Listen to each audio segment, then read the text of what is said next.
Nehemiah 7, verses 5 and 7. If you really change your ways and your actions, then I will let you live in this place. Isang kondisyon ay binigay ng Panginoon sa mga tao. Kung talagang magbabagong loob kayo, papalitan ninyo ang inyong mga pamamaraan, hahayaan ko kayong manahan sa lugar na ito. At natural ang pinag-uusapan po ay isang bayang pinagpala, isang sitwasyon sa buhay na punong-puno ng pagpapala ng Diyos. Kaya sabi niya, if you change your ways, I will bless you. We want blessings, we must be ready to follow the rules and to play it by the book. Isang-isa pong dapat nating itigil kung ito hindi pa natin lubos na naititigil para ang pagpapala ay magsimula is to stop childish thinking. Tigilan ang pag-iisip bata. Pwede nating mithiin na magmukhang bata, hindi naman siguro masama. Pero ang mag-isip bata ay dapat ng talikuran because it is limited, simplistic, and selfish. 1 Corinthians 14:20, brothers, stop thinking like children. In regard to evil, be infants, but in your thinking, be adults. So, atin pong bigyan ng diin, in regard to evil, be infants. Sa lahat ng bagay na may kaugnayan sa kasalanan at kasamaan ay maging isip bata, maging isip musmos. Walang alam, inosente, malinis. In fact, infants are younger than children. So better and cleaner and purer than children is what God requires. And in regard to thinking, be adults. Sa paggawa ng masama, walang muang. Subalit sa pag-iisip ng tama, tayo dapat ay mistulang mga may karanasan, marurunong na at may edad. In other words, the Bible is asking for maturity, for a kind of thinking that is understanding and accommodating. Ano pong application nito sa ating buhay ngayon? Tayo po ba ay nag-iisip bata pa? Kung minsan, ay marami tayong mukha at anyo. Pagka ang kaharap mo itong grupo ng mga taong to, ikaw ay mature. Subalit may mga tao na pag sila ang kaharap tayo, nagbabata-bata ang pilit. Pinipilit natin na tayo yung inuunawa, tayo lagi yung inaasikaso, tayo lagi ang iniintindi. Sabi, kailangan na tayo mag-mature sa maraming paraan. One of the saddest things that you can ever discover is not seeing people for a long, long time, and then after many years, when you see them, to discover that they have not matured at all. Hindi umidad sa pag-iisip. Tumanda lang ang itsura, dumami lang ang mga bilang ng taon, subalit hindi tumanda ang pag-iisip. Sabi nga nila, hindi baling tumanda basta may pinagkatandaan. At nakakalungkot po, may mga tao na kahit ilang dekada na ang lumampas sa kanilang buhay, ganun pa rin mag-isip. Ganun pa rin kakitid ang isip. Ganun pa rin karami ang mga hinihingi na bata lang dapat ang humihingi. Laging siya ang inuunawa. Paano po ba mag-isip ang bata? Siya lagi, pagka nagugutom, iiyak. Kailangan itigil mo lahat ng iyong ginagawa para siya pakanin. Pagka meron siyang hindi gusto, iiyak. Dadaanin ka sa iyak, iba-blackmail ka. Emotional blackmail. Hindi siya marunong magpakain sa sarili, papakainin mo pa. Hindi siya marunong magligpit ng kanyang mga kalat, ipagliligpit mo pa. Hindi niya maipagtanggol ang kanyang sarili. Subalit ang mga tao po na nagmamature, nababaligtad, nalalaman mo na nagmamature na ang iyong anak, ang iyong pamangkin, ang mga bata, kung tumitigil na sila unti-unting kailangang laging alagaan at pagkatapos natututo sila na maging responsable, at pagkatapos sila na ngayon na nag-uumpisang mag-alaga sa iba, sa mga nakakabata, sa kanila o sa mga sobrang matatanda na, then we really show signs of maturity. Kahit po sa ating espiritualidad, kung lagi ka na lamang na kailangang ipanalangin, kailangan ka laging paalalahanan, ligaw-ligawan para umattend sa worship, sundu-sunduin, ibig sabihin, isip bata pa tayo. Kasi tayo pa yung inaalagaan. Pero dapat dumadating na sa panahon na tayo naman naghahanap ng aalagaan. Sino naman kaya ang aalagaan ko? Ano naman kaya ang gagawin ko para makapag-alaga ng iba? Napakahalaga na gumraduate tayo from being childish to maturity. At ang ating dalangin sa Panginoon, bawat isa po tayo ay makapag-isip-isip, saang larangan ng buhay kaya ako immature? Sapagkat yung pong mga immature o isip bata, sila ang kahuli-hulihang nakakaalam na sila isip bata. Kaya kung sa palagay nyo po, ay hindi kayo isip bata, baka tayo yung kandidatong mag-isip na isip bata tayo. Kaya siyasatin ang sarili. Isa pa pong dapat itigil is to stop ways that do not work. Tigilan ng ating mga pamamaraan na talagang nagasgas na pero hindi naman tumatalab. May mga pamamaraan tayo ng pakikitungo sa ating magulang, hindi naman tumatalab. Ganon din pakikitungo sa asawa, sa anak. Mga pamamaraan at ng pamumuhay, pero wala namang epekto. Hindi naman nagbubunga ng mga gusto natin. Dapat nating palitan yan. Sa 1 Timothy 5:23, ano po ang payo ni Paul kay Timothy? Stop drinking only water and use a little wine because of your stomach and your frequent illnesses. Baka naman yung mahilig sa inyo maglasing, biglang ito ngayon ang inyong favorite verse. Hindi naman paglalasing ito, yung wine, yung table wine, nakasabay sa pagkain. Yung wine na ininom din ng Panginoon doon sa Lord's Supper. Hindi nakalalasing na inumin, kundi kasabay ng pagkain, lalong-lalo na doon sa Mediterranean area. Sabi ni Paul, alam mo na yung kaiinom mo lang ng tubig hindi tumatalab, yung sakit ng tiyan mo hindi gumagaling, ay tigilan mo ang pag-inom lang niyan at uminom ka ng kaunting wine at nang sa gayon ay gumaling ang iyong karamdaman. Sapagkat alam niya naman nung araw, ang mga tubig ay galing sa mga balon, galing sa kung saan-saan, maaaring may dalang sakit. At dahil itong mga missionary ay kung saan-saan umiinom, kung saan-saan nakakarating, maaaring kung ano-anong mga karamdaman ang natatanggap nitong katawan ni Timothy. Kaya sabi ni Paul, huwag na muna yan ang iyong inumin because obviously it doesn't work. Bagamat ang pinag-uusapan po dito is a purely medical issue, maaari tayong kumuha ng inspirasyon sa verse na ito para sabihin, ano ba ang mga iniinom kong dito matalab? Ano ba ang ginagawa ko sa buhay na hindi naman nagbubunga ng kanais-nais? Tumatala ba ang mga pagdadabog ko? Tumatala ba yung isang linggo kong hindi kakausapin ng asawa ko o lalo lang nainis, lalo lang kami nag-away? Tumatala ba ang aking psychology na ginagamit sa aking anak o baka hindi naman? Epektibo ba ang aking paraan? Sa kakuriputan ko ba, sa kadamutan at sa katinoan, yumaman na ako? Lumuwag na ba ang aking buhay o hindi naman? Baka kailangan palitan na yung paraan na yan. Kasi yung iba sa sobrang nilang kakuriputan, sa sobrang pag-iingat sa sarili at paglalaan sa kinabukasan, wala't wala rin naman, wala pang kaibigan, wala pang nagmamahal. At kung biglang nanigas at namatay, walang dadampot para man lang maglibing. So, epektibo ba ang ating paraan? Kung tayo po yung mga panganay na anak, epektibo ba ang paraan natin ng pagdodomina sa ating mga kapatid o lampas na kayo ng 20, 30 years old? Abay, tama na yan. Kasi kung kayo ay 18 at ang kapatid nyo ay 10, dapat lang na leader kayo kasi ang dami nyong alam na di niya alam. Pero kung 28 na kayo at siya ay 20, konti na lang ang alam nyo na di niya alam. At kung 38 na kayo at siya ay 30, pareho na lang kayo ng alam. Sa katunayan, kung 58 na kayo at siya ay 50, baka marami na kayong nalimot at mas marami na siyang alam. Nagtataka ko kumisan pati sa magkakapatid, 80, 70, 60 years old na, hindi pa magtrato ng pantay-pantay. Sobra pa rin nang dodomina yung mga matatanda na akala mo higit lalo siyang maraming alam kaysa doon sa iba. Alam niyo po, dumadating tayo sa edad na nag-aabot-abot na yung mga alam na yan. Kaya, tama ba yun? Tama ba ang pamamaraan natin? Kumisan yung pressure na ibinibigay ng magulang sa mga anak, tama ba? Does it work? Yung mga kahigpitan natin, tumatalab ba? O yung sobrang luwag natin, maganda bang nagiging bunga? Dapat po tayong laging magsuri kung ang ating mga pamamaraan ay mabisa. And we should learn from this principle. Sabi ni Paul, stop taking only A because it doesn't work. Take B. What else should we stop? Stop when you have to give way.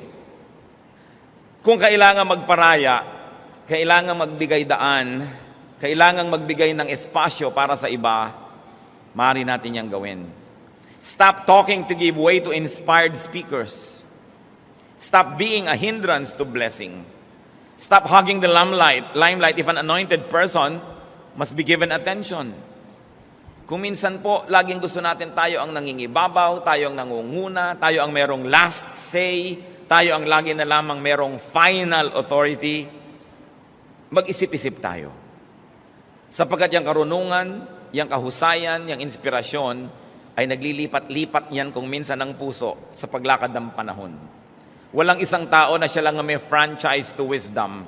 Kahit pa nga siya ang pinakamatanda, kahit pa nga siya ang pinakamarunong dati o kahit pa nga siya ang pinakamaraming pera. Dapat marunong po tayo magbigay. Kahit nga sa ministry, sabi sa 1 Corinthians 14:29 to 33, 2 or 3 prophets should speak, and the other should weigh carefully what is said.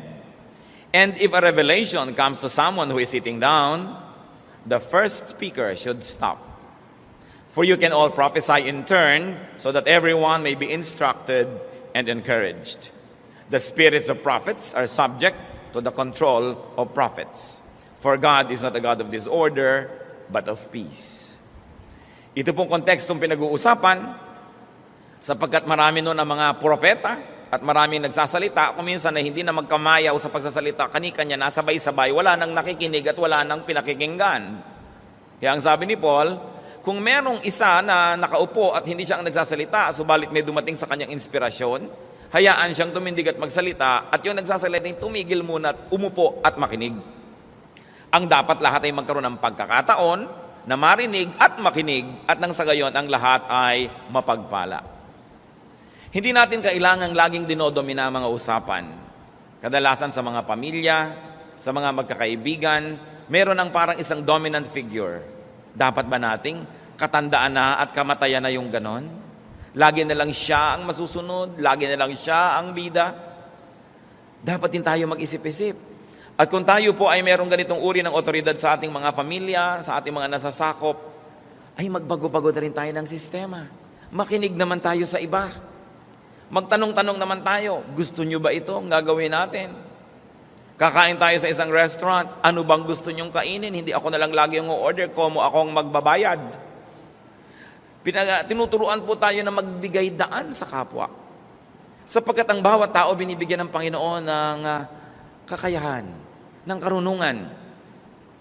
At kung susupilin natin sila ng susupilin, lagi na lang isa ang susundin ng lahat, at hindi siya magbibigay daan, maraming buhay ang masasayang. Nabuhay, namatay, hindi man lang narinig ang tinig, hindi man lang nakapag-ambag ng karunungan, o kaya hindi man lang napagbigyan. And that is very unkind to do, not to give way to people. Kaya kung sino man po ang may positions of authority, positions of prominence, we've got to think about these things. Magbibigay-bigay naman ako. Hindi laging ako na lang. At pag nangyayari po ang maituturing sa biglang tingin na maliliit na bagay na ito, doon lamang natin makikita yung Espiritu ng Diyos na kumikilo sa ating buhay. Na yung pala, ang tunay na kadakilaan ay yung pagpaparaya. Na ang tunay na tayog ng isang pagkatao ay yung pagbibigay daan sa iba. Hindi laging tayo ng tayo. Kahit kung minsan sa magnobyo, kung nakagawian na laging si babae ang nasusunod, tau-tauhan na lang yung lalaki. O kaya yung lalaki ang nasusunod, anino na lang yung babae. Hindi ganyan ang pakikisalamuha at pakikitungo. Kailangan tayong maging makipagkapwa. Kaya napakaganda po ng salitang Tagalog dyan yung makipagkapwa, kapwa, tao.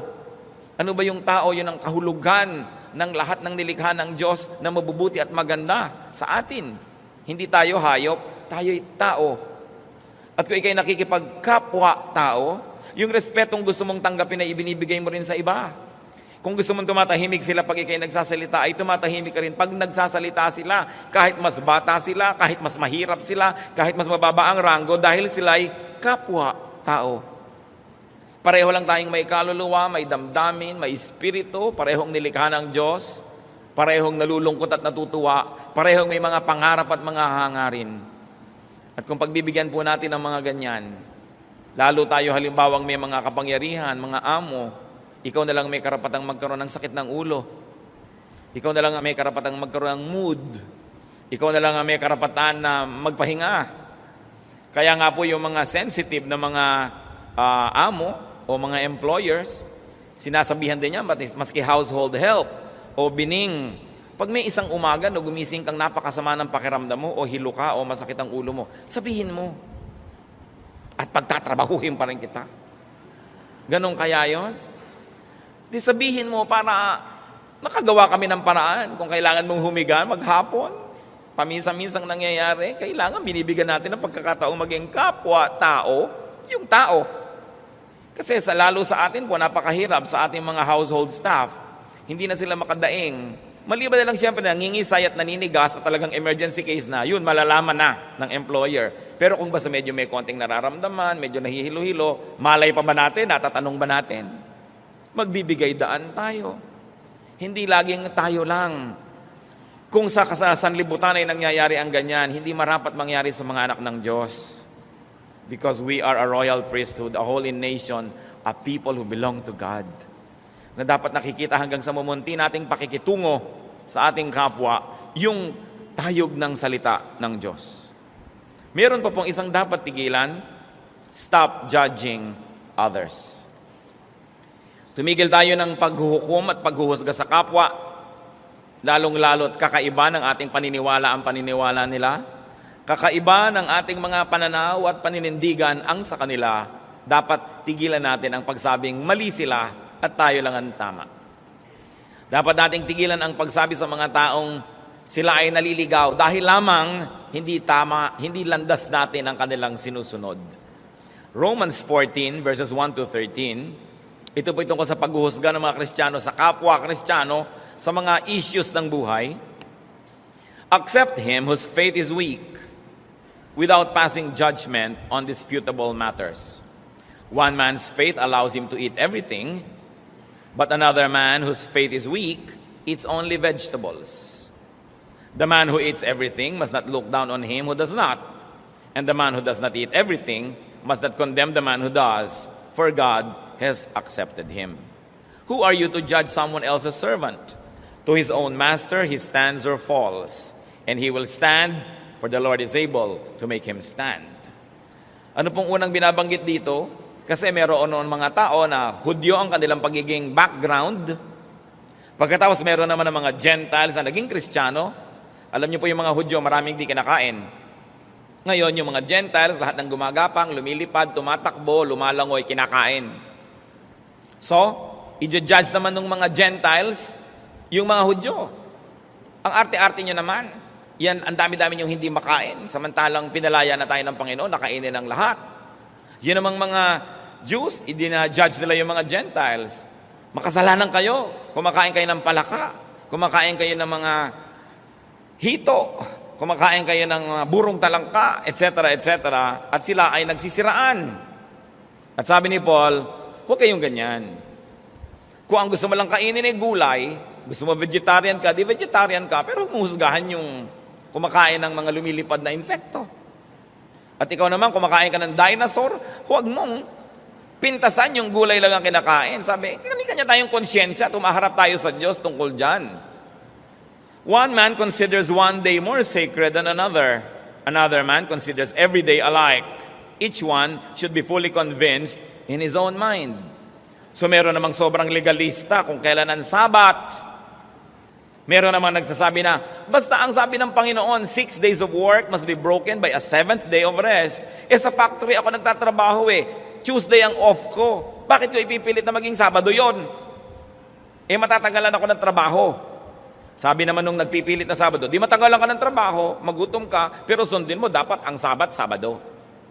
Mag-aaway-aaway ngayon sila. Sabi ni Paul, may taong ang tingin niya sa isang araw na yun ang banal. Meron namang isa, ito ang banal. Di huwag kayong mag-away. Hayaan mo siya.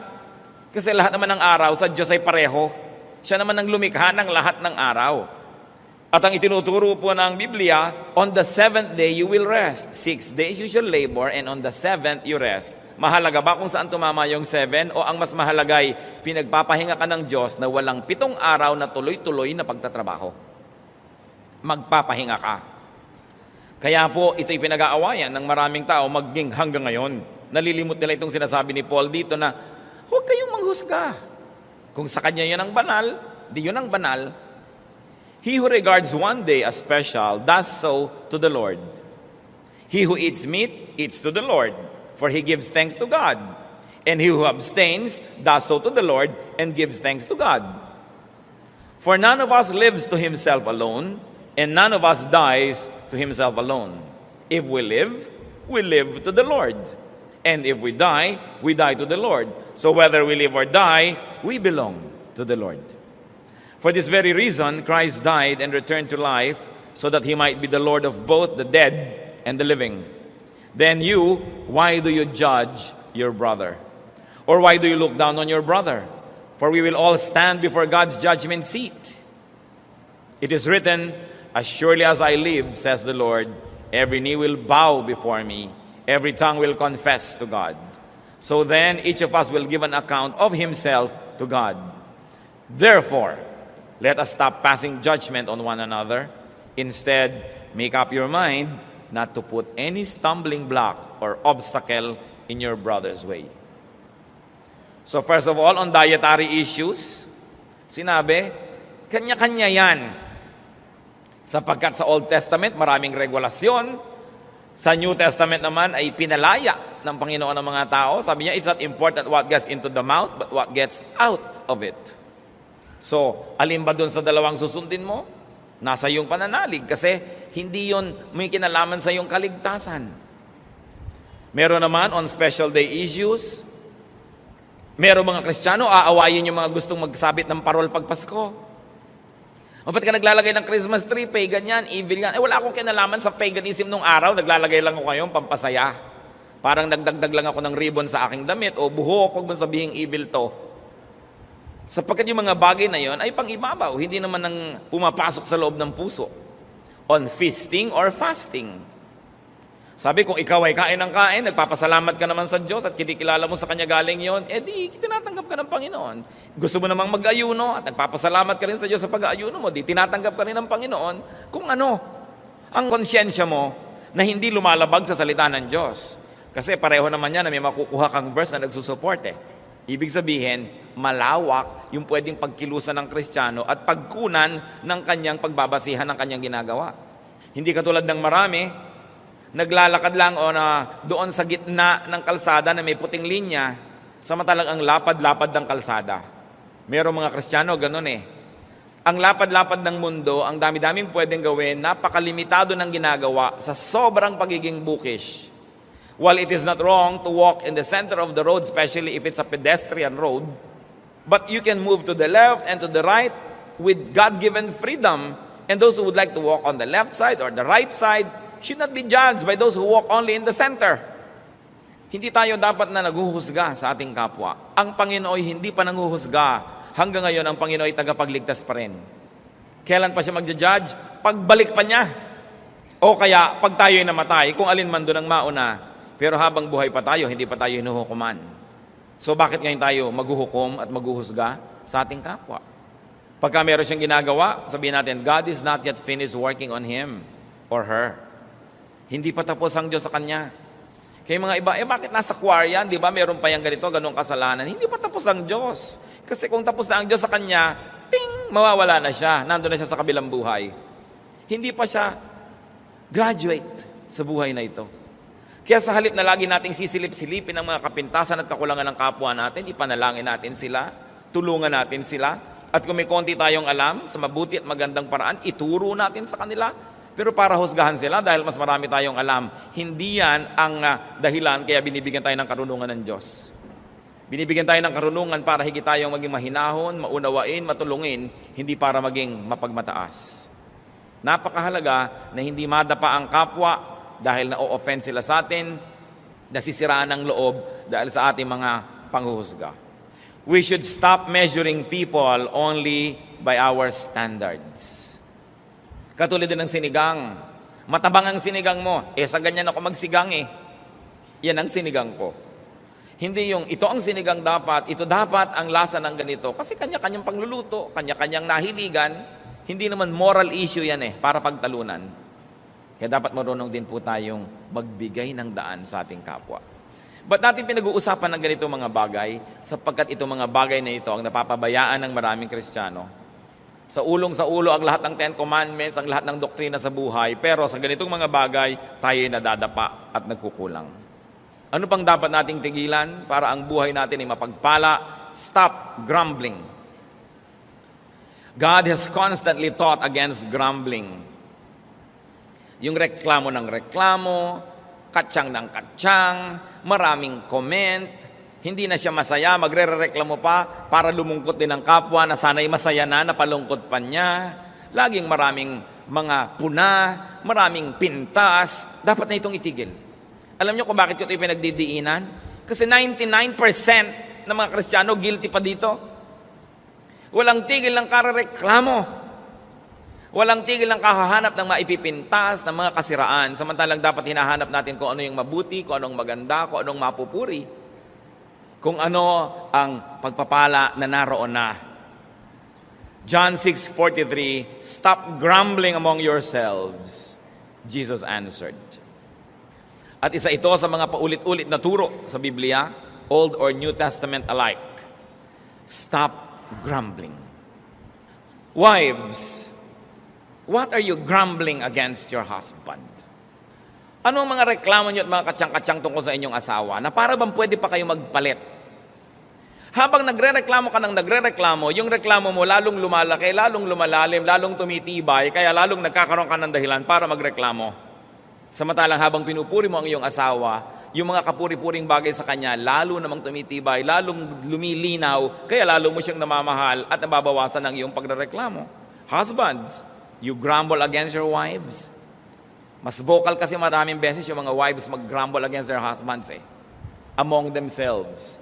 Very seldom that husbands are grumbling against their wives among themselves. But it's more often that wives among themselves are grumbling against their husbands.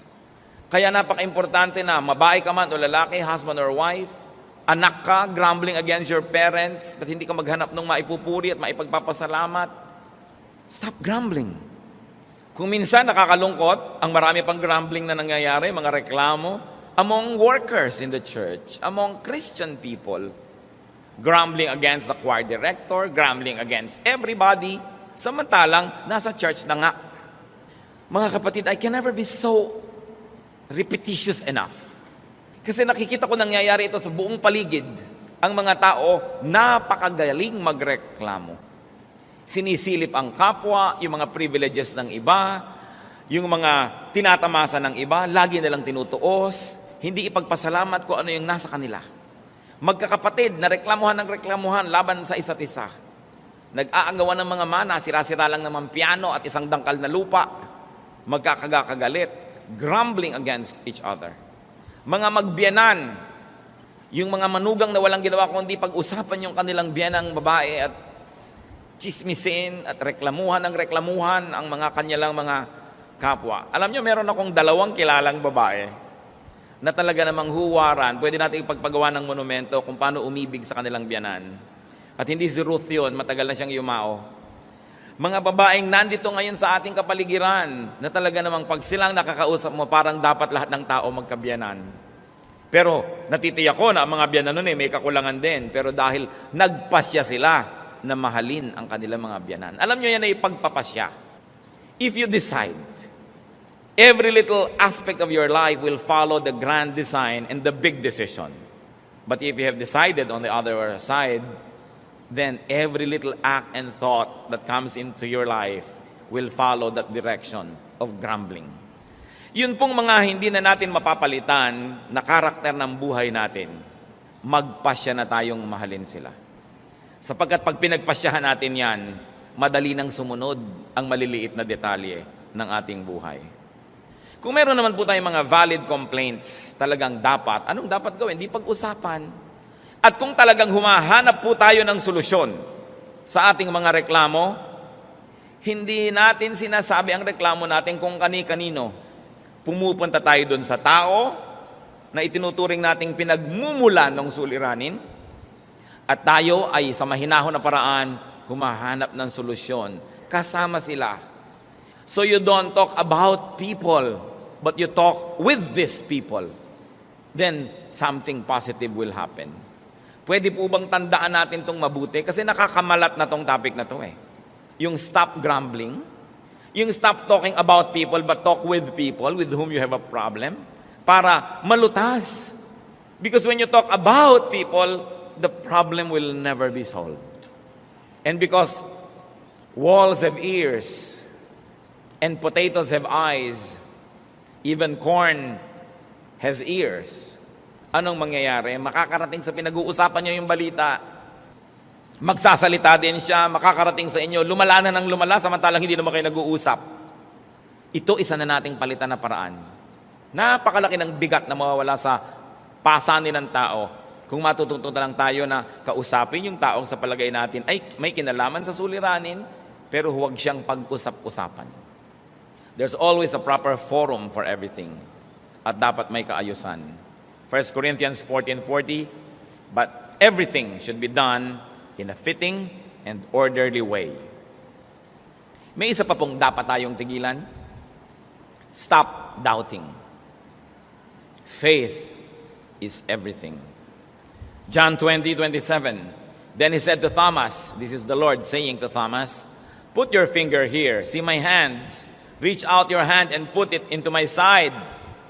Stop doubting and believe. Mga kapatid, mag-isip tayo. Anong pangako ng Diyos ang pinagdududahan nyo? Anong salita ng Diyos na napakalinaw sa Biblia ang pinagdududahan nyo? Sabi ni Lord, stop doubting. Believe. Ang nangyayari sa ating buhay ay inuukit at binibigyan ng anyo at kulay ng ating pananampalataya. Ang maaari lang maganap ay yung lang pinaniniwalaan natin.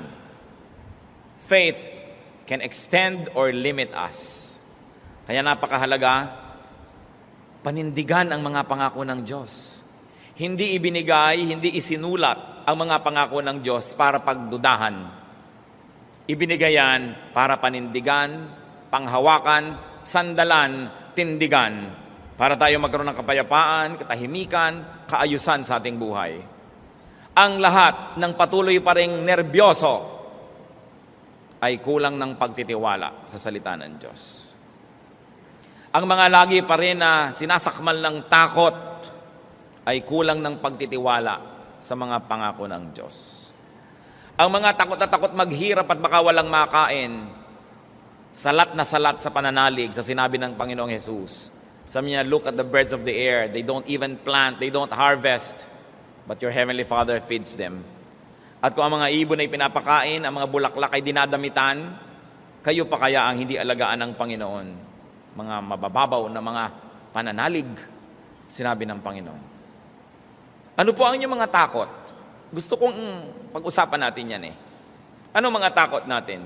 Sa palagay nyo ba, hindi mas malaki ang Diyos dyan sa takot na yan? Pero habang may mga takot tayo, nabubuhay tayo sa nerbiyos, sa pangamba, sa panghihina, ibig sabihin, mahina ang pananalig.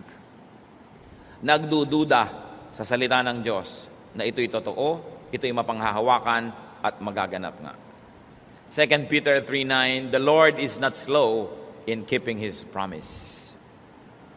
Suyurin ang Biblia, halukayin, hanapin lahat ang pangako ng Diyos, panghawakan, memoryahin.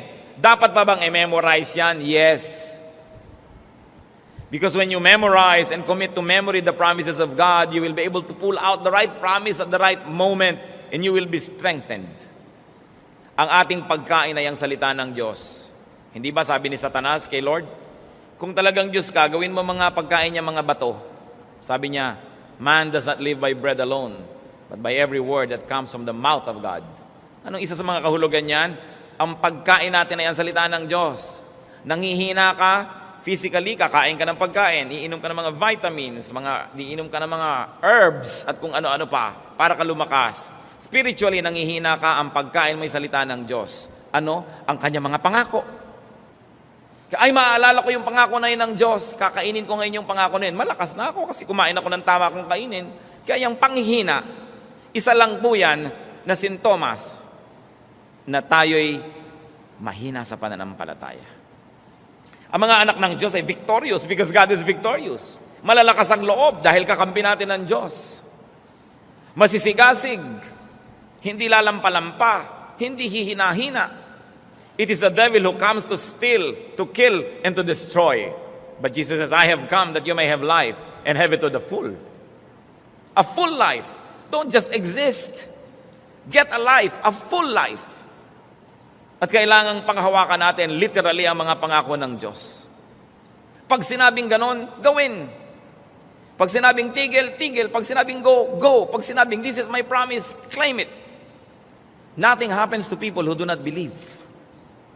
Kahit sa mga imbensyon, nakakaimbento yung mga tao na naniniwala sa kanilang magagawa. Kahit yung mga unang mga taong tumawid sa dagat Pasipiko nung kauna-unahang mga panahon, naniwala silang magagawa nila yon. Yung umakyat niya sa mga Mount Everest, naniwala silang magagawa nila. Pero yung mga, naku, hindi pwede yan, mahirap yan, talagang walang nararating.